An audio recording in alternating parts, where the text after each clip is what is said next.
Umami. You keep hearing about umami. Everybody's talking about the umami bombs. So a great little umami bomb that you need to keep in your little chest of secret ingredients is miso. And today we're gonna do a couple little fun things in the kitchen with miso. We're gonna make a miso mayonnaise and we're gonna make a miso vinaigrette. But anytime you're dealing with miso, remember, it's super salty and you can always add more, but you can never take anything away. So what we're gonna do here is a little white miso, couple little hacks, couple little things that are just gonna blow your friends away. I'm gonna take my nice little white miso here with a little bit of mayonnaise. The mayonnaise you have sitting in the side of your refrigerator at home, or if you want to get adventurous, the Kewpie mayonnaise from the Japanese grocery store. That's the good stuff.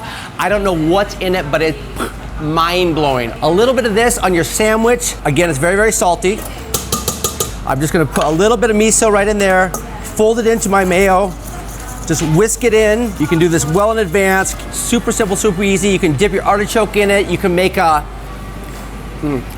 baked fish deal, you know, the old school way they used to do it on the East Coast. You put the fish in, put the mayonnaise on, bake it up. I don't know, my mom might like that one. Or you can just actually put it on a spread, on a sandwich, on your bagel, whatever it is. A miso mayonnaise, so much fun. What else can I do with the miso, you ask? Here, we take a little bit more of the miso.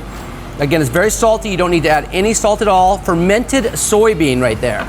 A touch of a neutral olive oil, canola, grapeseed, avocado oil, any of those nice little light ones right there. We're just gonna fold that into the oil.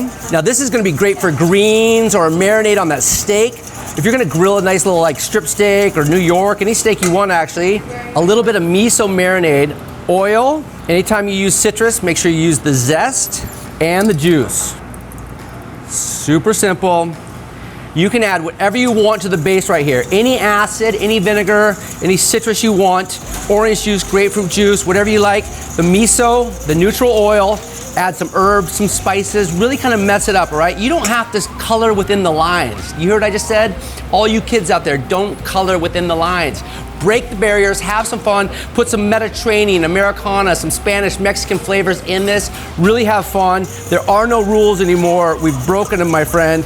Right here, I'm gonna put a little bit of sesame seed. I'm gonna put a little bit of cilantro in there, a little bit of cracked black pepper. That, my friends, is incredible marinade or a nice little salad dressing. Today's lesson, kids, is miso, an umami bomb that everybody needs to have in their refrigerator. Check it out.